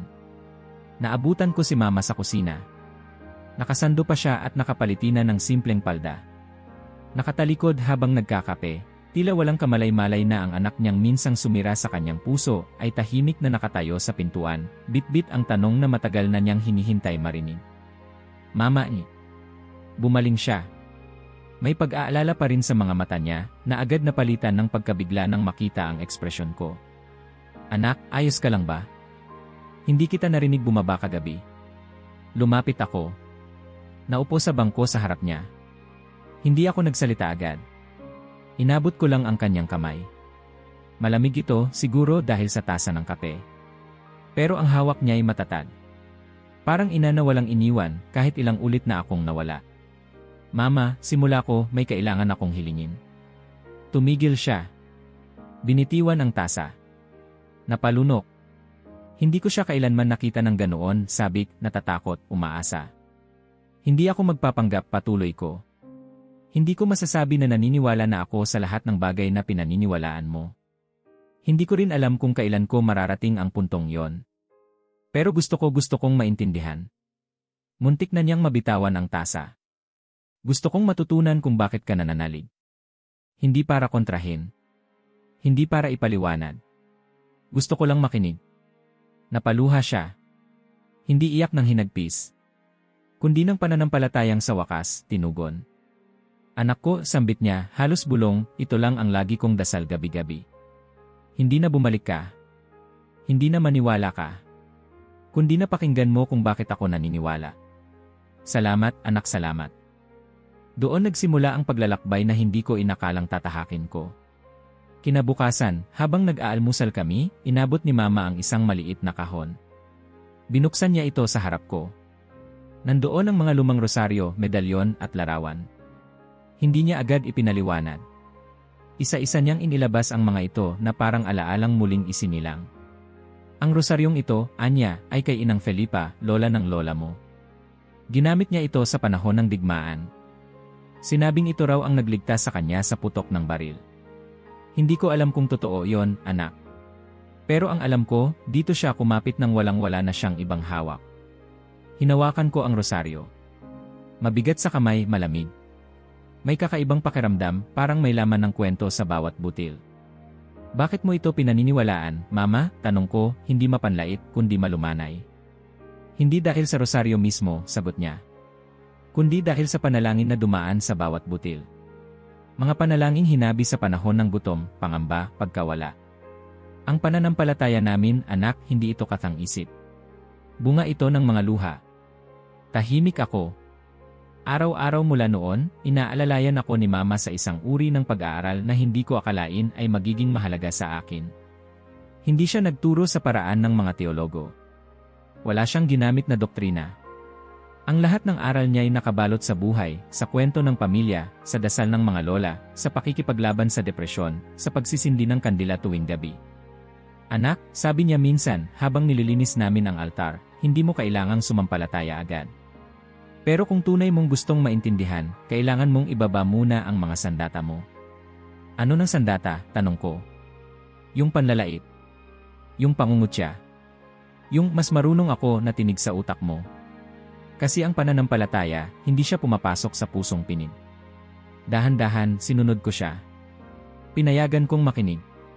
Pinayagan kong hindi unawain agad. Pinayagan kong hindi kontrahin ang lahat. At sa prosesong iyon, mas nakilala ko ang nanay ko. Hindi lang bilang babaeng relihiyosa, kundi bilang batang minsang iniwan ng ama. Bilang dalagang tumayong mag-isa para sa kapatid niyang may sakit. Bilang inang halos mamatay sa panganganak sa akin. Bilang babaeng binuhay ng dasal sa panahong ang katawan niya ay bumigay sa lungkot. Mama, sabi ko minsan kami nag-uusap habang nag-aayos ng mga bulaklak sa altar, paano mo natiis lahat ng yon nang hindi bumitaw sa pananalig? Dahil ang pananalig, anak, hindi ito base sa ginhawa. Sa hirap ito sumisibol. Sa mga gabing yon, habang kami nagdarasal, wala pa rin akong masasabing ako'y tunay na naniniwala. Pero hindi ko rin maipagkaila, may kapayapaang sumasama sa bawat Aba Ginoong Maria ni Mama. May katahimikang hindi ko kailanman nahanap sa mga libro ni Nietzsche o sa mga talakayan sa seminar tungkol sa existence ng Diyos. May di may paliwanag. At sa loob ko, ang dating matibay na pader ng pagdududa ay dahan-dahang nagkakaroon ng bitak. Isang araw, habang nagkukwentuhan kami, sinabi ni Mama, "Gusto mo bang sumama sa akin sa simbahan bukas?" Walang pilitan. Minsan lang ako magsasama. Hindi ka kailangang magdasal. Upo lang. Tingin. Makikinig. Nagdalawang isip ako. Pero tumango rin ako. Kinabukasan, habang papunta kami sa simbahan, wala akong sinabi. Tahimik si Mama, pero ramdam ko ang saya niya sa pagkakaupo ko sa tabi niya. Hindi siya nagtanong. Hindi siya nagpumilit. Alam niyang ito'y sariling desisyon ko. Pagdating namin, maraming tao. May mga batang tumatakbo, matatandang nakaluhod, kabataang tahimik na nakaupo. Ang amoy ng insenso ay pamilyar, ngunit ngayon ay hindi na nakakainis. Ang tunog ng organo ay malambing sa pandinig. Parang bumati. Habang nagsisimula ang misa, hindi ko maintindihan ang nararamdaman ko. Hindi ito pananampalataya, hindi pa. Pero may tinig sa loob na nagsasabing, makinig ka. Huwag kang magmadali. Nandito ka hindi para husgahan, kundi para huminga. Sa gitna ng sermon ng pari, habang binabanggit niya ang tungkol sa anak na umalis, ngunit pinili pa ring mahalin, parang ako ang tinutukoy niya. Hindi ako umiyak. Pero parang mayakap na dahan-dahang humihigpit sa puso ko. Paglabas namin ng simbahan, walang tanungan. Tahimik pa rin. Pero bago kami sumakay ng kotse, ako na ang nagsalita. Mama, salamat sa pagtanggap kahit hindi pa ako sigurado. Anak, sagot niya, sabay hawak sa kamay ko, ang pananampalataya, hindi yan minamadali. Basta't bukas ang puso mo, darating kung kailan dapat. Lumipas ang mga linggo. Mas lumalim ang mga usapan namin. Tungkol sa Diyos. Sa Birhen. Sa kasaysayan ng pananampalataya sa pamilya. Sa misteryo. Minsang gabi, tinanong ko siya, Mama, hindi ka ba natakot na hindi na ako babalik? Na habang buhay na akong lalayo. Natakot ako, sagot niya, pero hindi ako nawalan ng pag-asa. Dahil ang ina, kahit sa impyerno mo dalhin, hindi ka bibitawan. Alam ko, kahit kailan, darating ang panahon. At heto ka. Napatitig ako sa altar. Sa bagong imahen ng Birheng Guadalupe. At sa isang frame ng larawan ko noong bata pa ako, nakalagay sa gilid. Bakit mo nilagay yan dyan, tanong ko. Para maalala ko kung ano ng dasal ko araw-araw, na balang araw, bumalik ka, hindi lang sa bahay, kundi sa sarili mong kaluluwa. Doon ko naintindihan ang tunay na kahulugan ng altar. Hindi ito dekorasyon. Hindi ito rebulto lang. Ito'y alaala. Alaala ng paniniwala. Ng panalangin. Ng pagmamahal. Isang puok na walang pader pero may hangganan kung saan ang mundo ng ina at anak ay muling nagtagpo. At sa araw na yon, sa ilalim ng liwanag ng kandila, habang magkasamang nakaupo kami sa harap ng altar, tinanong ko si Mama. Maaari mo ba akong turuan kung paano manalangin, hindi lang paulit-ulit, kundi mula sa puso? Ngumiti siya. Pinikit ang mata. At dahan-dahan nagsimula. Aba Ginoong Maria ni. Sa unang pagkakataon, hindi ako basta nakikinig. Sumabay ako. Mabagal. Mahina. Pero totoo. Hindi ko inasahan na ang mga simpleng tanong ay magdadala sa akin sa isang daigdig na matagal ko nang tinanggihan. Mula sa mga gabing puno ng pag-aalinlangan, unti-unti akong humakbang patungo sa mga sagot, hindi laging malinaw, hindi laging madali, ngunit totoo. Isang linggo matapos kong hilingin turuan ako ni Mama kung paano manalangin, dumating siya sa sala hawak ang isang lumang album at isang maliit na kahon na yari sa kahoy. Naupo siya sa tabi ko sa harap ng altar at sabay naming binuksan ang mga alaala ng pamilya. Anak, bungad niya, kung gusto mo talagang maintindihan kung bakit mahalaga sa akin ang Birhen ng Guadalupe, kailangan mong malaman kung paano siya naging mahalaga sa ating lahi. Binuksan niya ang unang pahina ng album. Nandoon ang isang sepia-toned na larawan ng isang babaeng may mahigpit na hawak sa rosaryo, nakaluhod sa harap ng isang altar sa gitna ng isang kubo. Siya si Inang Julita, paliwanag ni Mama. Lola ng lola mo. Isa siya sa mga unang babae sa baryo natin na nagtayo ng sariling altar sa bahay. Noong panahon ng revolusyon, habang nagtatago ang mga kalalakihan sa bundok, siya naman ang nagdarasal gabi-gabi para sa kaligtasan nila. Sa bawat dasal, sa bawat kandilang isinindi, pinapatibay niya ang pananalig ng buong komunidad. Hindi ako agad nagsalita. Sa loob-loob ko, nagsimula na naman ang dating tinig ng pagdududa, bakit kailangan ang dasal kung walang katiyakan na may nakikinig? Pero hindi ko na ito pinairal. Pinayagan ko ang sarili kong makinig, hindi bilang kritiko, kundi bilang anak. Pero Mama, tanong ko, hindi ba't ang birhen ay isang simbolo lang? Isa lang siyang imahen na ginamit ng simbahan para pasunurin ang mga tao. Kung simbolo man siya, sagot niya, siya ang simbolong hindi kailanman nawala sa puso ng mga Meksikanong may pinagdaraanan. Hindi siya ipinilit. Inyakap siya. Hindi dahil utos ng simbahan, kundi dahil sumasalamin siya sa ating ina, sa ating bayan, sa ating sariling kwento. Isinalaysay niya ang kwento ng aparisyon sa Tepeyac, kung paanong ang birhen ay nagpakita kay Juan Diego, isang katutubong na huwat. Kung paanong sa halip na isang pari o konkistador, isang ordinaryong lalaki ang pinili para dalhin ang kanyang mensahe. Nasa tilma ng magsasaka, ipininta ang imahe ng isang ina, kayumanggi ang balat, nakasuot ng kulay na mahalaga sa kulturang katutubo at may sinag ng araw sa likuran. Hindi siya puti. Hindi siya banyaga, ani Mama. Ang Birhen ng Guadalupe ay naging ina natin dahil siya mismo ay isang atin. Isang ina na nagsabing, hindi kayo iniwan ng langit. Hindi ko mapigil ang mapatigil. Kasi sa kauna-unahang pagkakataon, naisip ko, hindi kaya ko siya kinamuhian noon ay dahil may kinatatakutan akong makita sa kanya. Na ang imaheng paulit-ulit kong tinawag na ilusyon ay maaaring mas totoo kaysa sa mga katotohanang kinapitan ko. Sa mga susunod na araw, isinama ako ni Mama sa mga tindahan ng relihiyosong artikulo sa downtown Guadalajara.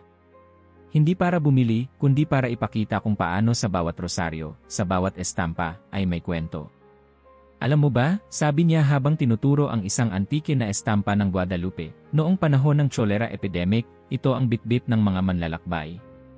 Hindi para iligtas sila ng milagro, kundi para palakasin ang loob nila. Para maalala nila na may nagmamahal sa kanila, kahit sa gitna ng takot. Isang beses, habang naglalakad kami sa simbahan, may nakita kaming matandang babae na nakaluhod sa gilid, umiiyak habang hawak ang larawan ng isang batang lalaki. Tulad niya, bulong ni Mama. Hindi natin alam kung para saan ang dasal niya. Pero sigurado akong hindi siya nananalangin para sa himala. Nananalangin siya para sa lakas. At yan ang diwa ng pananampalataya. Hindi ko alam kung kailan nagsimula ang pagbabagong yon sa akin. Wala namang isang gabi na biglang akong naniwala. Pero may mga araw na napapansin kong hindi na ako irritable kapag may nagrorosaryo sa bahay. May mga gabing ako na mismo ang nagsisindi ng kandila sa altar.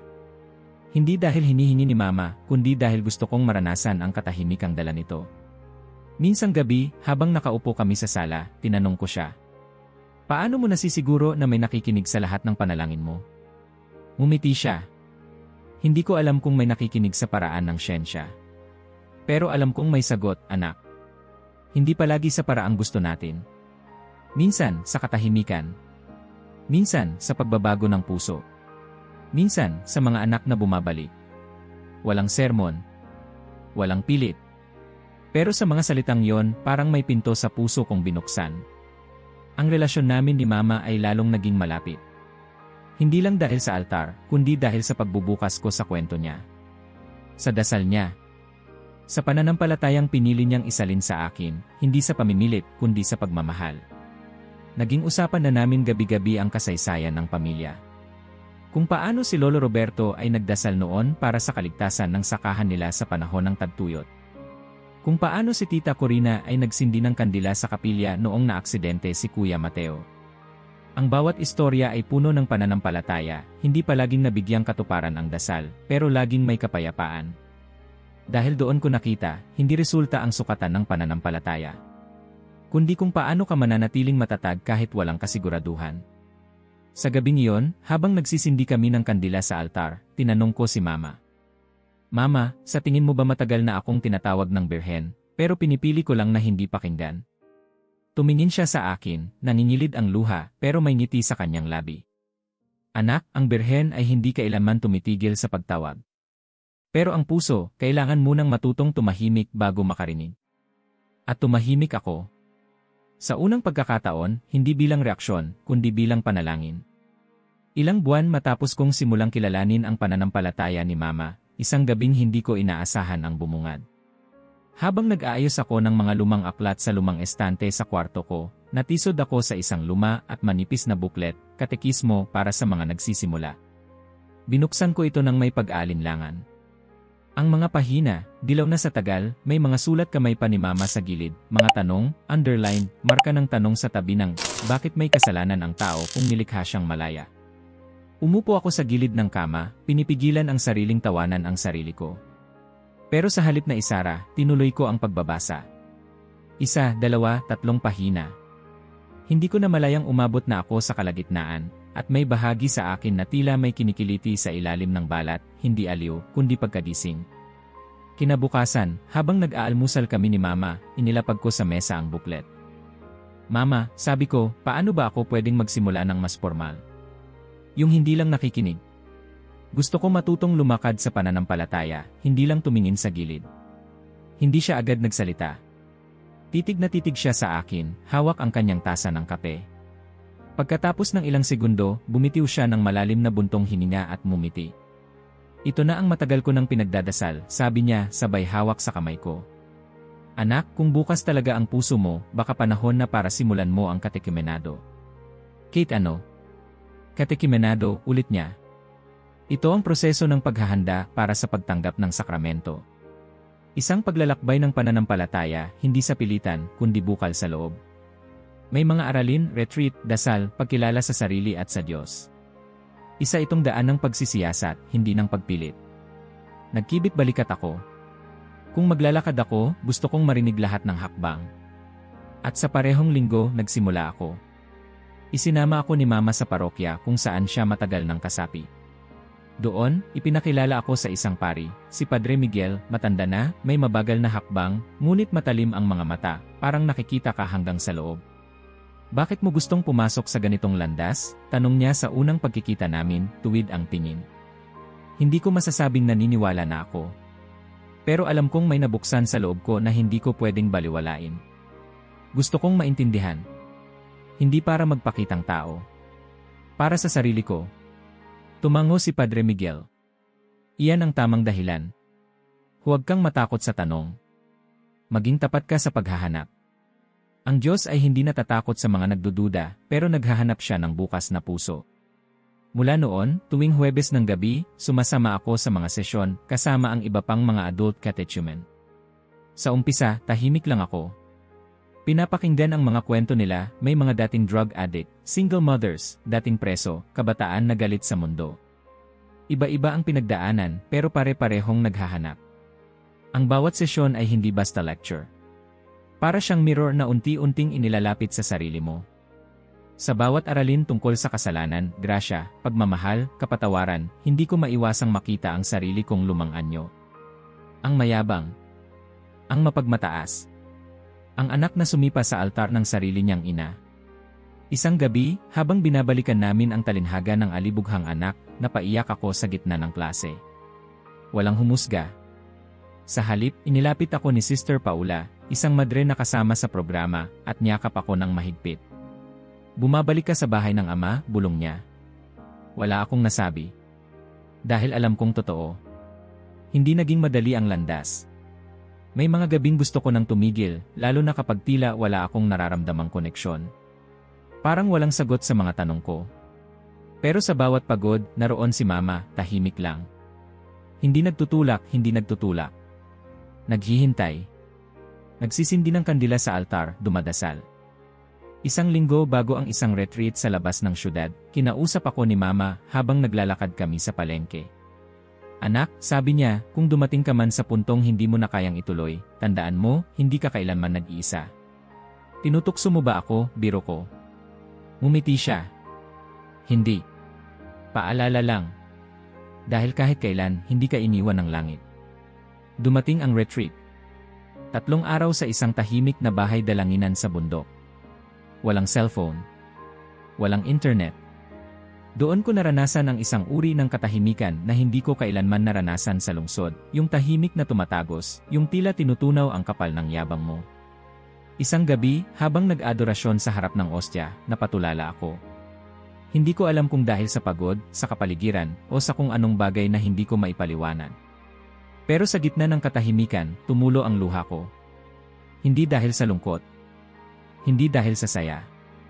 Kundi dahil sa isang uri ng kapayapaan na hindi ko kailanman naramdaman sa mga tagumpay ko noon. Pag-uwi ko mula sa retreat, may bitbit akong resolusyon sa puso ko. Hindi na lang ito tungkol sa pag-unawa. Gusto ko nang pumasok. Buo. Walang takas. Walang kalahati. Isang gabi, habang nag-aalmusal kami ni Mama, inilapag ko sa kanya ang papel ng aplikasyon para sa kumpil. Mama, sabi ko, kung papayagan ng pari, gusto ko sanang magpakumpil sa Disyembre 12. Napahinto siya sa pagsubo. 2 taon, Mama. Eksaktong 2 taon mula noong alam mo na. Tiningnan niya ako, walang salita. Pero nang tumulo ang luha sa mata niya, alam kong naiintindihan niya. Na ang gabing iyon, na minsang puno ng galit at pagkawasak, ay magiging gabi ng pagbabalik at grasya. Dumating ang araw ng kumpil. Disyembre 12. Nagsisiksikan ang simbahan. Sa harap, si Mama, nakasuot ng puti, hawak ang rosaryong namana pa niya kay Lola Julita. Ako, suot ang barong na isinusuot ng lolo ko sa misa noong araw. Habang papalapit sa harap, nararamdaman kong bumibilis ang tibok ng puso ko. Pero wala roon ang takot. Kundi isang uri ng matinding kababaang loob. Dahil nararamdaman kong hindi ako karapat-dapat, at sa parehong sandali, alam kong tinatanggap pa rin ako. Sa harap ng altar, habang pinapahid ni Obispo ang langis sa noo ko, bigla kong naalala ang boses na narinig ko noong 1 taon. Ang pagmamahal ay hindi banta sa talino. Ito ang bumubuo rito. At sa mismong sandaling iyon, naramdaman kong tinanggap ako ng langit, ng sarili ko, at ng mga taong minsang sinaktan ko. Pagkatapos ng seremonya, lumapit si Mama, niyakap ako ng buong higpit, at bumulong. Anak, matagal kong ipinagdasal ito. Hindi para pilitin ka, kundi para maging malaya kang piliin ito. At pinili mo. Wala akong maisagot kundi ang isang salita, salamat.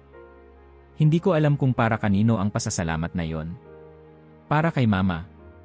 Para sa Birhen. Para sa Diyos. Para sa sarili ko. O para sa lahat ng iyon. Pero isa lang ang malinaw. Ang gabing minsang naging saksi sa pagkawasak ng pananampalataya sa loob ng tahanan namin, ay siya ring gabing pinili kong bumalik, buo, at handang mahalin ang pananampalatayang minsan kong tinalikuran. Disyembre 12. Eksaktong 2 taon mula nang gumuho ang altar ni Mama sa ilalim ng bigat ng aking galit at pagmamataas.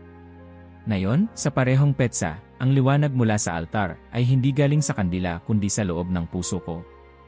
Isa na akong opisyal na Katoliko. Kinumpirma sa pananampalataya. Binyagan ng pag-asa. Tinatakan ng grasya. Hindi ko pa rin makalimutan ang sandaling iyon habang inihahayag ng obispo ang mga salitang bumago ng direksyon ng buhay ko. Tanggapin mo ang selyo ng Espiritu Santo, ang kaloob ng Ama. Hindi iyon tunog seremonyal lang. Tumagos iyon sa buong pagkatao ko. Parang tinanggalan ako ng huling hibla ng pagdududa at pinunasan ang natitirang alikabok ng lumang ako. Sa labas ng simbahan, sinalubong ako ng mga yakap ni Mama, ni Papa, ng ilang kaibigan sa parokya, at maging ng ilang dating kakatechumen ko na hindi ko inasahan. Nakaayos ang altar ng parokya ng mga puting rosas, ilaw, at larawan ng Birhen Guadalupe. Ngunit hindi iyon ang nakabighani sa akin. Ang liwanag na iyon ay nasa mga mata ng mga taong naniniwala. Liwanag na hindi nakukuha sa kuryente o araw, kundi mula sa tiwala. Sa paniniwala sa kabila ng pagod. Sa pananatili sa kabila ng kawalan ng kasiguruhan. Ilang buwan ang lumipas matapos ang aking kumpil, at sa bawat araw, lalong tumibay ang tawag sa puso ko. Hindi na ito sapat na lumahok lang sa misa. May pumulandit na sigaw sa loob ko, kailangan kong ibahagi ito. Isang linggo, habang nasa likod ako ng simbahan, pinanood ko ang ilang kabataang lalaki, suot ang mga hoodie, hawak ang cellphone, patingin-tingin sa relo, habang naghihintay matapos ang misa. Nakita ko ang sarili ko sa kanila. Ako yon. Dati. Wala sa loob. Naroon lang dahil inutusan. O napilitan. Biglang may kumalabit sa balikat ko. Si Padre Miguel. Gusto mo bang tumulong sa youth ministry? Nagulat ako. Ako, Padre? Bakit hindi? Mas kailangan kanila kaysa sa sinumang may master's degree sa teolohiya. Napangiti ako. Hindi ko alam kung insulto o papuri yon. Pero alam kong may laman. Opo, sagot ko, pero baka hindi nila ako tanggapin agad. Hindi ka narito para tanggapin. Narito ka para umupo sa tabi nila. Makinig. At kung handa na sila, saka ka magsalita. At doon nagsimula ang bagong yugto. Araw-araw, kasama ko na ngayon ang mga kabataan ng aming parokya. Hindi bilang guro, kundi bilang kapwa manlalakbay. Tinuruan ko sila kung paanong ang mga tanong nila ay hindi dapat ikahiya. Na pwedeng magtanong sa Diyos ng walang takot. Na ang pag-aalinlangan ay hindi tanda ng kawalan ng pananampalataya, kundi simula ng isang mas malalim na paghahanap. May isang gabi sa formation session namin, may binatang tahimik lang na biglang nagtaas ng kamay. Kuya Santiago, totoo bang lahat ng relihiyon ay gawa-gawa lang ng tao para hindi matakot mamatay? Tahimik ang buong silid. Inaasahan nilang agad ko siyang pagsasabihan. Pero ngumiti lang ako. Noong edad mo ako, hindi lang yan ang iniisip ko, sinipa ko pa ang altar ng nanay ko. Nagulat silang lahat. Isang batang babae ang halos mabitawan ang hawak na ballpen. At doon ko sinimulan ikwento ang buong kasaysayan ko. Hindi sermon. Hindi lecture. Kwento lang. Piraso-piraso. Hindi lahat sa isang upuan. Sa bawat sesyon, isang bahagi. Mula sa pagmamalaki ko bilang inhinyerong walang Diyos, hanggang sa gabi ng liwanag sa sala ng bahay namin. Mula sa paniniwalang walang saysay ang pananampalataya, hanggang sa pagluha ko habang dinadasalan ni Mama ang rosaryo sa tabi ko. At sa bawat bahagi ng kwento ko, may isang kabataang tila nabubuksan ang mata. Hindi dahil sa husay ko magsalita, kundi dahil sa totoo ako. Dahil hindi ako perpekto. At dahil kung kaya akong tanggapin ng Diyos, baka kaya rin sila. Minsang napatawag sa akin si Mama habang naglalakad ako pauwi galing sa formation class. Anak, natanggap ko yung mensahe ng isa sa mga magulang ng kabataan sa grupo mo. Sinabi niya raw na simula nang makilala ka ng anak niya, nagsimula ulit silang magsabay-sabay sa hapunan. Na hindi na ito nagmumura. Na minsan, naiiyak pa raw habang nagdadasal. Napahinto ako sa gitna ng kalsada. Hindi ko alam kung anong mas nakakatindig balahibo, ang sinabi ng magulang o ang boses ni Mama habang binabanggit ito. Anak, dagdag niya, lahat ng sakit na dinanas natin noon parang may dahilan. Ma, sagot ko. At siguro kung hindi ko sinipa ang altar, hindi ko rin mararamdaman kung gaano ito kahalaga. Hindi ko inaasahan na lalawak pa ito. Nang makapagtestimony ako sa isang youth camp, may isang seminarista na lumapit sa akin pagkatapos. Kuya Santiago, sabi niya, kailangan marinig ng mas maraming tao ang kwento mo. Hindi lang mga kabataan. Pati mga magulang. Pati mga nawawalan na ng pag-asa. At doon nagsimula ang panibagong kabanata. Inaanyayahan na ako ngayon sa mga parokya. Minsan sa mga paaralan. Minsan sa mga retreat house. Sa bawat pagkakataon, dala ko ang parehong kwento ng anak na minsang naging hambog, ng altar na winasak, ng boses na narinig sa katahimikan, ng liwanag na muling bumuhay sa puso. At sa bawat kwento may mga luha. May mga yakap. May mga ina na nagsasabing, parang anak ko yan. May mga anak na bulong ang tanong, pwede pa ba akong bumalik? At palagi, iisa ang sagot ko. Kasi hindi sumusuko ang pag-ibig ng ina. Ngayong gabi, nakaupo ako sa sala ng bahay. Katapat ng altar na minsan kong sinira. Nagsisindi ako ng kandila. Inaayos ang rosaryo. Si Mama, tahimik lang sa tabi ko, nag-aayos ng mga bulaklak. Sa labas, naririnig ang tunog ng mga paputok mula sa pagdiriwang sa parokya. Araw ni Inang Guadalupe. Araw ng milagro. Tumingin ako sa altar. Sa mata ng larawan ng mahal na birhen. Hindi na ako natatakot. Hindi na ako nagtatanong kung totoo siya o hindi. Dahil nararamdaman ko siya. Sa tuwing may kabataang nagtanong at natutong magdasal. Sa tuwing may magulang na umaasang muling uwi ang anak. Sa bawat kandilang sinisindihan ng may pag-asa. Ako na minsang naging alagad ng pagdududa, ngayon ay tagapagdala ng kwento. Hindi para hikayatin ang paniniwala, kundi para ipakitang posible na kahit sa pinakamadilim na gabi, may liwanag pa ring bumabalot sa puso ng mga nagbabalik. At sa tuwing ako'y nagdarasal ng Ave Maria, binabalikan ko ang gabing iyon, ang boses sa katahimikan, ang liwanag sa sala, ang pagluha ko sa harap ng altar. At sa bawat dasal, iisa lang ang sinasabi ko. Salamat, Inang Mahal. Dahil hindi mo ako iniwan kahit iniwan kita. Kung naabot mo na ito, mag-iwan ng like at mag-subscribe dahil ang mga balitang tulad nito, ikaw ay dapat. Ang unang nakaalam,